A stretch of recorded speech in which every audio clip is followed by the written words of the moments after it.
Avant de s'éteindre, Jean-Paul Belmondo aurait murmuré une vérité que même ses plus fidèles admirateurs n'auraient jamais osé imaginer. L'homme au sourire de cascadeur, le héros insouciant du cinéma français, emporta dans sa tombe un regret si lourd qu'il hante encore aujourd'hui les couloirs feutrés du cinéma et de la politique.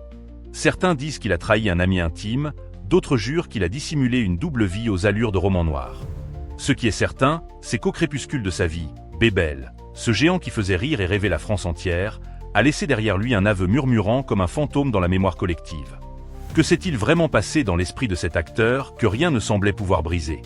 Comment un homme capable de tout affronter cascade mortelle, amour tumultueuse, critiques assassines a-t-il pu cacher si bien une douleur profonde? Son rire tonitruant, son regard de gosse éternel, tout cela cachait-il une blessure impossible à refermer? Aujourd'hui, à travers des témoignages d'anciens complices, de proches et de confessions rares, nous allons remonter le fil de cette vie si étincelante pour toucher du doigt le secret que Belmondo n'a jamais osé avouer à voix haute. Car si l'acteur a emporté ses secrets sous sa légendaire casquette, les échos de ses dernières paroles, eux, continuent de résonner et dérangent plus d'un puissant. Préparez-vous à découvrir la face cachée d'un monument, à éplucher ses zones d'ombre et à écouter, peut-être pour la première fois, la confession qui a brisé le cœur d'un mythe avant de faire pleurer la France entière. Quand on évoque Jean-Paul Belmondo, on revoit instantanément ce visage cabossé par la vie et illuminé par une insolence presque enfantine. Né en 1933 à Neuilly-sur-Seine, Bébel n'a jamais été un acteur comme les autres. Dès ses débuts, il déroute, il bouscule, il se moque des conventions et refuse la figure du jeune premier lys que le cinéma français cherchait tant à produire. À la place, il incarne une forme de liberté brute, de charme insolent, d'énergie débordante qui fait de lui l'anti-héros par excellence. Dans les années 60, alors que la nouvelle vague secoue les vieux codes, Belmondo devient la muse indocile de Jean-Luc Godard, de François Truffaut et de tant d'autres jeunes cinéastes avides de révolutionner l'écran. À bout de souffle, Pierrot le Fou, le Doulot. Chaque rôle façonne un peu plus sa légende, celle d'un homme prêt à tout pour ne jamais tricher, ni avec son jeu, ni avec ses cascades, qu'il exécutait lui-même, au grand désespoir de ses assureurs. Mais derrière les roulades, les courses-poursuites sur les toits de Paris et les répliques lancées du bout des lèvres, Belmondo cachait une solitude dont peu se doutait. Sa carrière s'étend sur plus de 5 décennies, un succès ininterrompu que même les critiques snobs de l'époque n'ont jamais réussi à entamer. Pour le public, il était l'incarnation de la gouaille parisienne, du panache à la française. Mais pour ses proches, il restait un homme écorché par des amours tumultueuses, des trahisons silencieuses et une angoisse qu'aucune cascade ne parvenait à étourdir. Les tabloïds se régalaient de ses conquêtes. Ursula Andress, Laura Antonelli, Nathalie Tardivelle. Autant de visages sublimes qui passaient dans le tourbillon de sa vie sans jamais vraiment réussir à dompter son cœur libre. On a parlé de ses coups de sang sur les plateaux, de ses disputes avec les producteurs, de ses refus de compromis qui lui ont valu de lourds revers financiers. Mais ce que personne ne savait, c'est qu'au milieu de ce chaos, un secret beaucoup plus lourd rongeait sa conscience. Ce secret, que Bébel a tenté de noyer sous l'humour, la bravoure et les rires tonitruants, trouvera son chemin jusqu'à la surface bien des années plus tard, au crépuscule d'une vie qui semblait toute tracée pour finir en apothéose. Car si Belmondo s'est éteint en laissant derrière lui des millions de cœurs brisés, il a aussi laissé une confession, un aveu presque chuchoté, comme pour expier une faute qu'il n'avait jamais pu assumer de son vivant. Aujourd'hui, ceux qui l'ont côtoyé se livrent enfin. Les coulisses d'un tournage avorté, une amitié fracassée avec un autre monstre sacré du cinéma, une liaison secrète qui aurait pu faire basculer sa carrière. Un fils qu'il aurait voulu reconnaître plus tôt, les rumeurs sont nombreuses, mais une seule vérité persiste. Belmondo a vécu plus vite qu'il n'a su aimer, plus fort qu'il n'a su pardonner. C'est cette vérité, cachée entre les marges de ses films, entre 2 claquements de rire et 3 cascades impossibles, que nous allons dévoiler. Préparez-vous à redécouvrir Bébel, non plus comme le héros invincible que la France adorait, mais comme l'homme qui, jusqu'à son dernier souffle, a lutté pour cacher ce qui le hantait le plus. Jean-Paul Belmondo n'a jamais cherché à devenir une icône. Il aurait pu être boxeur, il aurait pu finir comme tant d'autres mauvais garçons de banlieue, mais la scène l'a happé comme un coup de poing qu'on ne voit pas venir. Au Conservatoire de Paris, il agace autant qu'il fascine. Son insolence lui ferme des portes, mais ouvre celles qui mènent à l'histoire. Son rire bruyant, ses répliques balancées avec un naturel désarmant, tout cela devient sa signature. Dans les années entre 50 et 60, la France est avide de héros différents. Exit les aristocrates, place au visage cabossé, à la gouaille des faubourgs. Belmondo surgit, cigarette au coin des lèvres, insolent, drôle, insaisissable. Les cinéastes de la nouvelle vague le vénèrent. Godard le transforme en légende vivante avec À bout de souffle. Truffaut le rêve pour un rôle qu'il ne lui donnera jamais vraiment. Melville l'adopte pour ses polars glacés. L'Europe s'arrache cet homme que rien ne semble atteindre. Pourtant, Derrière chaque cascade qu'il refuse de déléguer, derrière chaque sourire qu'il offre au public, Belmondo cache une rage, une peur de tomber dans l'oubli. Il veut prouver qu'il n'est pas qu'un clown casse-cou. Il produit, il investit, il prend des risques insensés. Un jour, sur le tournage de Peur sur la ville, il manque de mourir pour une scène qu'un simple doublure aurait pu tourner. Mais pour Bébel, se doubler, c'est tricher. Or il a passé sa vie à fuir le mensonge. La gloire est là, mais elle s'accompagne d'accidents, de drames privés. Sa première femme, Élodie Constantin, supporte mal l'homme insaisissable qu'il devient. Ses enfants, Paul et Stella, voient un père plus présent sur les plateaux qu'à la maison. Puis vient la tragédie. En 2001, un AVC brise la mécanique bien huilée du mythe. L'homme de fer devient un vieil homme vulnérable, son élocution ralentit, sa démarche incertaine. Pour la première fois, Belmondo regarde la mort en face et comprend que sa légende ne peut plus le sauver. Autour de lui, des amis de toujours s'éloignent. Certains producteurs, jadis à genoux devant lui, le trouvent maintenant dépassé. Ses amours se font plus discrètes, ses apparitions publiques plus douloureuses. Pourtant, même ainsi diminué, il refuse d'abandonner. Il revient sur scène, lentement, presque par défi, comme pour rappeler qu'il n'est pas un fantôme qu'on exhibe pour la nostalgie. Mais dans l'ombre de cette bataille contre le temps, un vieux souvenir revient le tourmenter. Une trahison que certains situent dans les années 70, une rupture d'amitié si profonde qu'elle aurait pu ternir à jamais son image de camarade fidèle. Une rumeur parle d'un film saboté par jalousie, d'un scénario qu'il aurait arraché à un ami réalisateur pour briller seul. Un autre murmure évoque un amour interdit, une passion qu'il aurait cachée pour éviter le scandale. Ces fantômes le rattrapent, surtout la nuit, quand le silence est plus fort que le vacarme des projecteurs. Des proches racontent qu'il parlait seul, qu'il se répétait sans cesse qu'il aurait dû dire la vérité, qu'il aurait dû réparer le passé.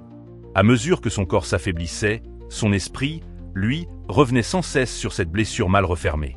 Et un soir, quelques mois avant son dernier souffle, Belmondo aurait confié à un vieil ami qu'il n'en pouvait plus de ce poids. « J'ai trahi un homme qui m'aimait comme un frère », aurait-il murmuré, selon ce témoin. Une phrase que personne ne voulait entendre, car elle fissurait l'icône inébranlable.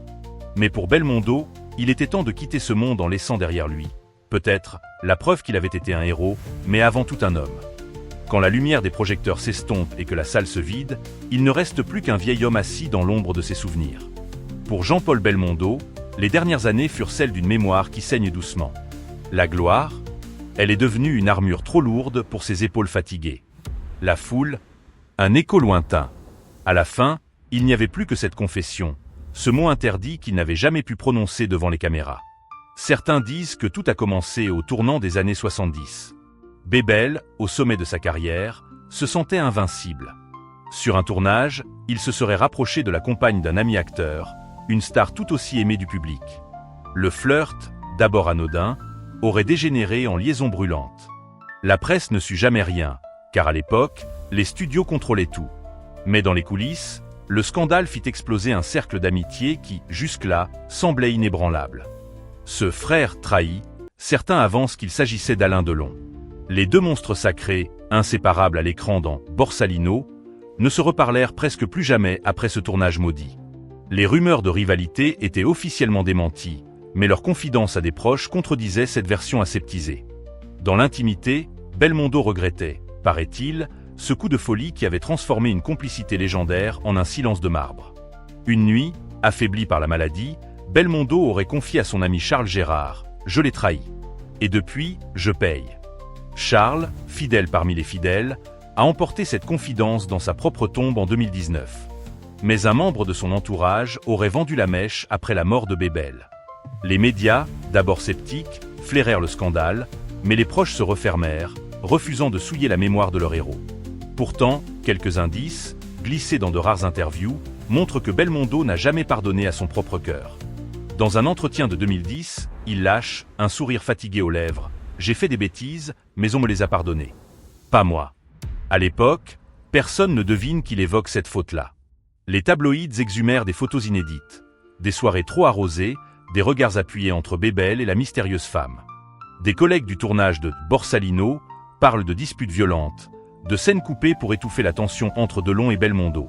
Pendant des décennies, on raconta que c'était une banale querelle d'ego.